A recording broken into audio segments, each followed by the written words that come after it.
উপন্যাসের ঝুলি চ্যানেলে আপনাকে স্বাগতম। আজ পাঠ করতে চলেছি বাংলার বিখ্যাত ঔপন্যাসিক জহির রায়ন রচিত বরফ গলা নদী উপন্যাসের ৮ম পর্ব। ছেলে মানুষ একটু খেলাধুলা করবে না তো কি? সালেহা বিবি জবাব দিলেন। তুমি শুধু শুধু ওকে অমন করে ধমকিও না। চায়ের বাটি আর মুড়ির থালাগুলো হাতে নিয়ে পাকঘরে চলে গেলেন তিনি। বিছানায় চিত হয়ে শুয়ে একটা বই পড়ছিল মাহমুদ।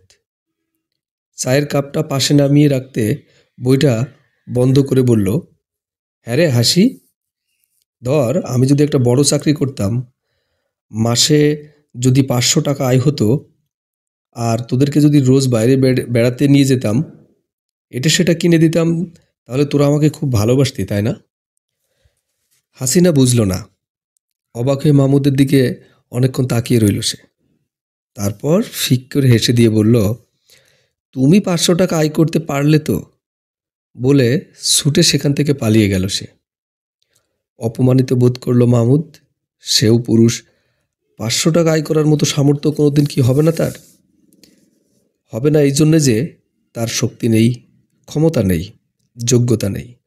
হবে না এই জন্যে যে তার কোনো বড়লোক হিতৈষী নেই, মন্ত্রী নেই, আত্মীয় নেই, অসৎ পথে অর্থ রোজগারের প্রবৃত্তি নেই।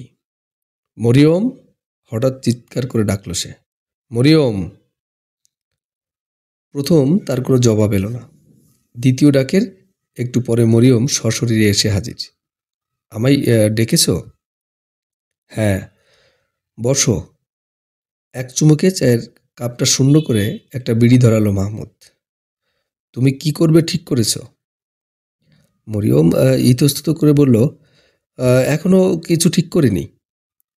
মাহমুদ বলল, কেন? ওই বড় লোকটার গলায় জুড়ে পড়লেই তো পারো। মন্দ কি? তির্যক কণ্ঠস্বর। মরিয়মের ইচ্ছে হচ্ছিল মাটির সঙ্গে মিশে যেতে। ক্ষোভে, দুঃখে, লজ্জায় চোখ মুখ জ্বালা করে উঠল তার। এ সময়ে হাসিনা না এলে হয়তো কেঁদে ফেলত মরিয়ম। হাসিনা দরজার ওপাশ থেকে বলল, কে এসেছে দেখে যা আপা। ওর উচ্ছ্বাস দেখে প্রথমে মরিয়মের মনে হয়েছিল মনসুর, আর তাই মনে ভীষণ বিব্রত বোধ করছিল সে। হাসিনা বলল, লিলি আপা এসেছে। মরিয়ম হাঁপ ছেড়ে বাঁচল। মাহমুদ বলল, তোমার সঙ্গে কথা কিন্তু এখনো শেষ হয়নি আমার। বান্ধবীকে বিদায় দিয়ে আবার এসো। লিলি একা আসেনি, সঙ্গে তার একটা ১৭-১৮ বছরের ছেলে, হাতে একটা ক্যামেরা। লিলি পরিচয় করিয়ে দিয়ে বলল, আমার মামাতো ভাই তসলিম, ফার্স্ট ইয়ারে পড়ে। হাসিনা ফটো তুলবে বলেছিল, তাই ওকে নিয়ে এসেছি। হাসিনা খুশিতে ডগমগ করল। মরিয়ম বলল, তোমাকে তোমাকে আরও আগে আশা করেছিলাম লিলি, এতদিন আসুনি কেন? লিলি বলল, সারাদিন ছাত্রী পড়িয়ে বিকেল আর কোথাও যেতে ইচ্ছে করে না।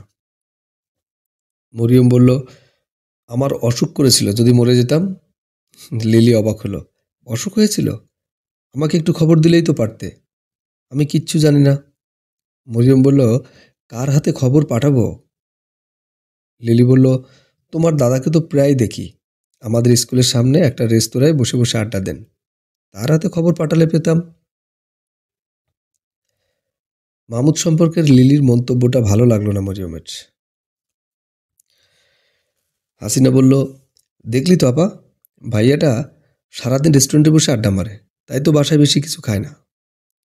বাজে বকো না হাসিনা, মরিয়ম ধমকে উঠল। মুহূর্তে আবহাওয়াটা গুমোট হয়ে রইল।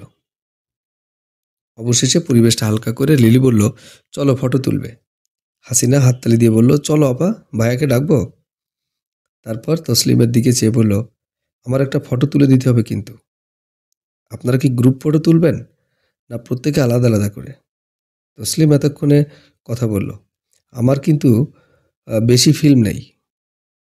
ফিল্ম না থাকলে এসেছেন কেন? হাসিনা পরক্ষণে জবাব দিল, এই না এলেই পারতেন। এই হাসিনা, ওর চুলের গোছা ধরে টান দিয়ে বলল মরিয়ম। তসলিমের কচি মুখখানা লাল হয়ে গেল। লিলি হেসে বলল, রাগ করো না হাসিনা, আরেকদিন ভর্তি ফিল্ম নিয়ে আসবে ও। মরিয়ম বলল, বড় বেশি ফাজিল হয়ে গেছে। ফটো তোলার জন্য মাহমুদকে ডাকতে গেল, ডাকতে গেলে ও বলল, আমারও তো শখ নেই। মরিয়ম বলল, সবাই তুলছি আমরা। মামুদ জবাব দিল, তোমরা তোলো গে। মা এসে বলল, কেন, কি হয়েছে? ভাই বোন সবাই মিলে ওরা একটা ফটো তুলতে চাইছে, তাতে তোরা তো আপত্তি কেন শুনি? তুই এমন হলি কেন, হ্যাঁ? উত্তরে কি যেন বলতে যাচ্ছিল মাহমুদ। দোরগড়ায় লিলিকে উকি মারতে দেখে থেমে গেল সে। উঠে দাঁড়াতে দাঁড়াতে মৃদু গলায় বলল, চলো, তোমাদের যখন এত শখ হয়েছে। কিন্তু কোথায় বসে ফটো তুলবে তা এক সমস্যা দাঁড়িয়ে গেল। ছাতে বসে তুললে আগে ঠিক করেছিল ওরা। মাহমুদ বলল, পাগলামো আর কি, একসঙ্গে সবাই উঠলে ছাদ ভেঙে পড়বে। হাসিনা বলল, একজন করে উঠলেই তো হয়, কিন্তু গ্রুপ ফটো তুলতে হলে সকলকে একসঙ্গে বসতে হবে। অবশেষে ঠিক হলো কুয়ার পাশে পাকঘরের সামনে যে অপরিসর আঙিনা আছে সেখানে বসবে ওরা। ফটো তোলার ব্যাপারে হাসমত আলীর কোনো আপত্তি করলেন না। ছেলেমেয়েদের ইচ্ছার বিরুদ্ধে যাবার সাহস তার নেই। শুধু একবার মাথা চুলকে বললেন, আমায় কেন? বলতে বলতে কুয়োতলায় নেমে এলেন তিনি। সালেহা বিবি বেঁকে বসলেন, বললেন, তোমরা তোলো, আমি দেখি। মরিয়ম বলল, এসো না মা। লিলি বলল, আসুন না খালাম্মা। হাসিনা রেগে উঠল, তুমি আবার অমন চুরি করলে কেন মা? সালেহা বিবি বললেন, আমি বুড়ো মানুষ, আজ বাদে কাল মরবো, ফটো তুললে গোনা হয়। মনে মনে তারও ইচ্ছা হচ্ছিল, কিন্তু ধর্মীয় সংস্কার বারবার বাধা দিচ্ছিল এসে। মাহমুদ চুপচাপ দাঁড়িয়েছিল এতক্ষণ। বিরক্ত হয়ে সে এবার বলল, ফটো তোলার যদি ইচ্ছা হয়ে থাকে এসো মা। তোমাদের এত ধানাইপানায় আমার ভালো লাগে না, কিন্তু আমি চললাম। ও চলে যেতে উদ্যত হলো। ওর রাগ দেখে লিলি ফিক করে হেসে দিল। দাঁড়িয়ে পিছন ফিরে ওর দিকে তাকালো মাহমুদ, একটা তীক্ষ্ণ দৃষ্টি। মেয়েটা বেশিক্ষণ সহ্য করতে পারল না বোধহয়, চোখ নামিয়ে নিল। মা এতক্ষণে রাজি হলেন। পাকঘরের সিঁড়ির উপর পাশাপাশি বসল। মা বাবা মাঝখানে, বাবার পাশে মাহমুদ, মায়ের পাশে মরিয়ম। সামনে বসল হাসিনা, দুলু আর খোকন। তসলিম বলল, একটু অপেক্ষা করতে হবে, রোদ ঢাকা পড়ে গেছে, মেঘটা সরে যাক। এক ফাঁকে খোকনের মনে পড়ল তার ফুটবলটার কথা। দৌড়ে গিয়ে খাটের তলা থেকে ওটা বের করে নিয়ে এলো, কোলে বসালো সেটা। ওর ফুটবল নিয়ে বসতে দেখে দুলুর মনে পড়ল ওর পুতুলটার কথা। ছুটে গিয়ে পুতুলটা নিয়ে এলো সে। ওর মুখে হাসি। খোকন এবার নিজের ফুটবল আর পুতুলের দিকটা তাকিয়ে ভুরু বাঁকালো, আর আস্তে আস্তে বলল, আমার দেখা দেখি। মেঘ সরে গেছে, সকলে ক্যামেরাটার দিকে তাকালো একবার। গ্রুপ ফটো তোলা হয়ে গেলে মাহমুদ চলে যাচ্ছিল। হাসিনা পিছন থেকে হাত টেনে ধরে বলল, ভাইয়া পালাচ্ছ কেন? আমি, তুমি আর আপা একখানা ছবি তুলব। মাহমুদ হাত ছড়িয়ে নিয়ে বলল, বাজে আবদার করো না। মরিয়ম ডাকলো, ভাইয়া নাও, তুলতে হলে তাড়াতাড়ি তোলো। মাহমুদ আবার এসে বসলো পাকঘরের সিঁড়ির উপর। মরিয়ম আর হাসিনা ওর দুপাশে। লিলি মৃদু হাসছিল আর দেখছিল ওদের। ওর দিকে চোখ পড়তে মরিয়ম বলল, এসো না লিলি, তুমিও এসো। হাসিনা তাকালো, আসুন লিলি আপা, আসুন না। ওর গলায় আবদারের সুর। মাহমুদের দিকে তাকিয়ে মুখখানা রক্তে লাল হয়ে গেল লিলির। দ্রুত ঘাড় নাড়ল সে, না তুলব না। মাহমুদ এই প্রথম কথা বলল ওর সঙ্গে। এত লজ্জা নিয়ে আপনি শহরে বেরোন কি করে? ফটো তুলতে আসুন।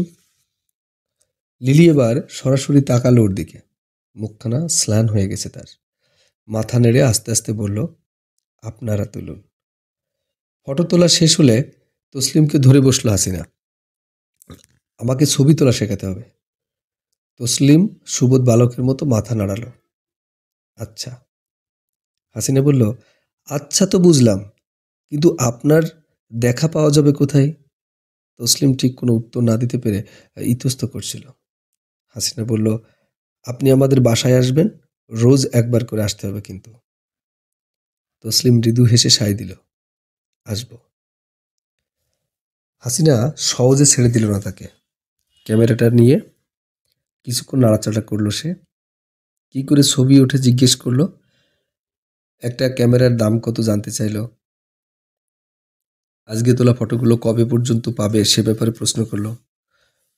তসলিম কবে থেকে শিখেছে এমনি নানা আলাপের শেষে বলল, আমাকে কিন্তু শেখাতে হবে, নইলে কথাটা শেষ না করলেও অপূর্ব ভঙ্গিতে ওকে শাসালো হাসিনা। এতদিন ঘরে বন্দি হয়ে থাকলেও আজ লিলির সঙ্গে বাইরে বেরোলো মরিয়ম। দুটো কারণ ছিল এর পিছনে। প্রথমত মাহমুদকে এ মুহূর্তে এড়াতে চাই সে। দ্বিতীয়ত নিরালায় বসে মনসুর সম্পর্কে লিলির সঙ্গে আলাপ করবে। একটা সিদ্ধান্ত অনতিবিলম্বে নিতে চায় মরিয়ম। বাসায় ফিরতে সাজ হয়ে গেল। দুপুরে লিলির ওখানে খেয়ে এসেছে সে। তারপর গল্প করতে করতে কখন বেলা পড়ে এসেছে সে খেয়াল ছিল না।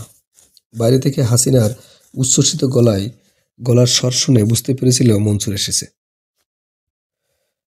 মাহমুদ ঘরে আছে কিনা উকি মেরে দেখে। বারান্দায় বার কয়েক হুঁচট খেয়ে যখন ভিতরে এলো মরিয়ম, তখন সকালবেলার ফটো তোলার ব্যাপারটা মনসুরকে শোনাচ্ছিল হাসিনা। তসলিম ফটো তোলা শেখাবে বলেছে, সে খুব ভালো ছেলে, বড় ভালো, এসব কথাও তাকে বলছিল সে। মনসুর অন্যমনস্কভাবে শুনছিল সব।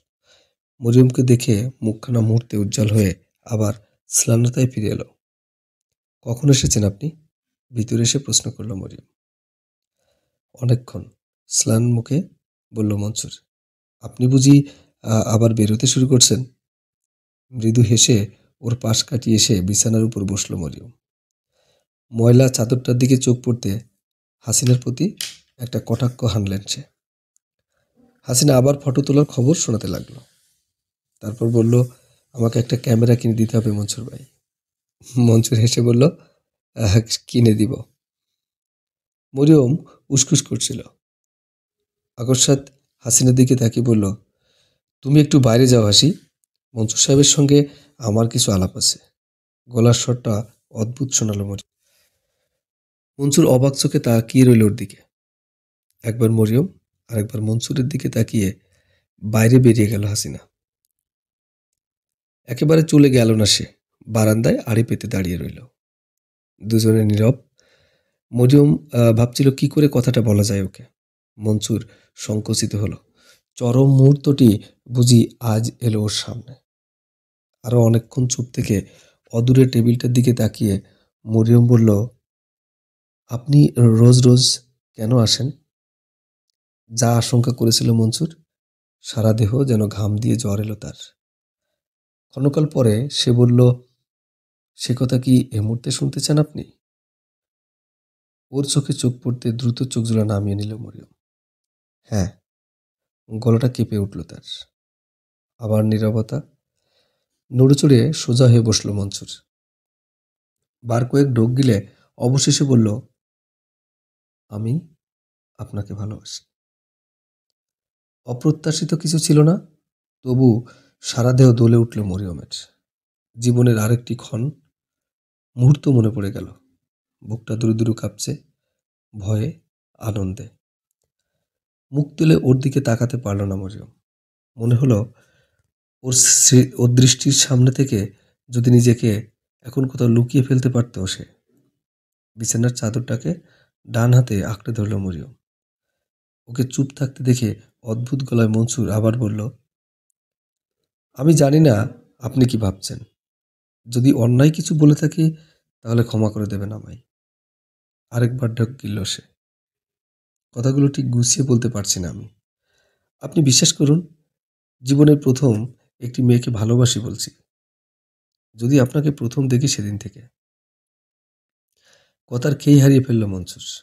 সমস্ত দেহটা কুঁচকে একটুখানি হয়ে গেল মরিয়মের। ভয় আর আনন্দ। মুখ ফুটে কিছু বলতে পারল না সে। খানিকক্ষণ পরে মনসুর আবার বলল, আপনি হয়তো মনে মনে ঘৃণা করতে পারেন আমাকে, কিন্তু যেদিন আপনাকে প্রথম দেখি সেদিনই ঠিক করেছিলাম আমি আপনাকে বিয়ে করব। মরিয়ম চমকে তাকালো ওর দিকে। একজোড়া যন্ত্রণা কাতর চোখ। পরক্ষণে বিছানা ছেড়ে উঠে দাঁড়ালো মরিয়ম। কাঁপা কাঁপা গলায় বলল, বাবাকে বলবেন, দয়া করে এসব কথা বাবাকে বলবেন। আমি কিছু জানি না। বলে তার সামনে থেকে ছুটে বেরিয়ে এলো মরিয়ম। আর এলো না। বিয়ের আনুষঙ্গিক আয়োজনগুলো যত সহজে সারা যাবে বলে মনে করছিল হাসমত আলী, কাজে নেমে দেখলেন সেগুলো তত সহজ নয়। টাকা পয়সার স্বল্পতা পরিকল্পনাগুলোকে বানচাল করে দেয়। তবু বড় প্রসন্ন হাসমত আলী। মেয়ের জন্য এমন পাত্র কোনোদিন আশাই করেননি তিনি, কল্পনায়ও ছিল না। তবে যেদিন থেকে মনসুর এ বাড়িতে আসা যাওয়া শুরু করেন, সেদিন থেকে সালেহা বিবির সঙ্গে এ বিষয়ে মাঝে মধ্যে আলোচনা করেছেন তিনি। আশা নিরাশায় দুলছেন দুজন। স্বপ্ন দেখেছেন। অবশেষে স্বপ্ন তাদের সফল হতে চলেছে। ভয় ছিল একটি, সে হলো মাহমুদ। তারা ভেবেছিলেন মাহমুদ এ বিয়েতে বিরোধিতা করবে, ঝগড়া বাঁধাবে, অকারণে হইচই করবে। বাধা না দিলেও প্রতিবাদ অবশ্য করেছে মাহমুদ। বলেছে, তোমাদের মেয়ের বিয়ে কার সঙ্গে বিয়ে দেবে সে তোমরা জানো। তোমাদের মেয়ে জানে। আমাকে শুধু শুধু জিজ্ঞেস করতে এসেছো কেন? সালেহা বিবি বলছেন, সে কি, তোকে জিজ্ঞেস করবো না তো কাকে জিজ্ঞেস করব? তুই হলি বড় ছেলে। মায়ের কথা শুনে হেসেছে মাহমুদ। হাসি থামিয়ে গম্ভীর গলায় বলেছে, দেখো মা, আমার মতামত যদি চাও তাহলে বলবো এ বিয়েতে আমার কোনো মত নেই। অবশ্য আমার মতামতের উপর ওটা নাকচ করে দাও সেটা আমি চাই না। এ আবার কেমন তোর কথা হলো? সালেহা বিবি অবাক হয়ে বললেন, তোর মত থাকবে না কেন? এর চেয়ে ভালো বর আর কোথায় পাবো ওর জন্যে? মাহমুদ বলল, মা, কেন মিছামিছি আমার মেজাজটা চড়াচ্ছ? ভালো খারাপের কতটুকু জানো তুমি? যে লোকটার সঙ্গে মেয়ের বিয়ে দেবে বলে আহ্লাদে আটকানো হচ্ছ, তার চরিত্র বলে কোনো পদার্থ আছে কি? খোঁজ নিয়েছ? দেখ, মুখে যা আসে তা বলে দিস না, একটু ভাবিস। সালেহা বিবি বিরক্তির সাথে বললেন, কে বলল তোকে ওর চরিত্র খারাপ? মুখ কালো করে অনেকক্ষণ চুপ করে রইল মাহমুদ। তারপর ধীরে ধীরে বলল, মা, তুমি বুঝবে না। মরিয়মকে ডেকে জিজ্ঞেস করো এদেশে কটা লোক আছে যে চরিত্র ঠিক রেখে বড়লোক হতে পেরেছে। অন্যকে ফাঁকি দিয়ে ধোঁকাবাজি আর লম্পট্য করে শোষণ আর দুর্নীতির আশ্রয় নিয়ে টাকা রোজগার করে বড়লোক হয়েছে সব। তাদের আবার চরিত্র? ওসব বাজে কথা আমাকে শুনিও না মা। তোমাদের মেয়ে, তোমরা বিয়ে দাওগে, আমার কোনো মতামত নেই। পকেট থেকে একটা বিড়ি বের করে ধরালো মাহমুদ।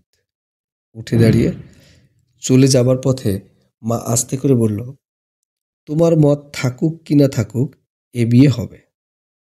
মা চলে গেলে একটা বই খুলে বসে বার কয়েক বিড়িতে জোরে টান দিল মাহমুদ। ওর মতামতটা মরিয়মের কাছেও অজানা ছিল না।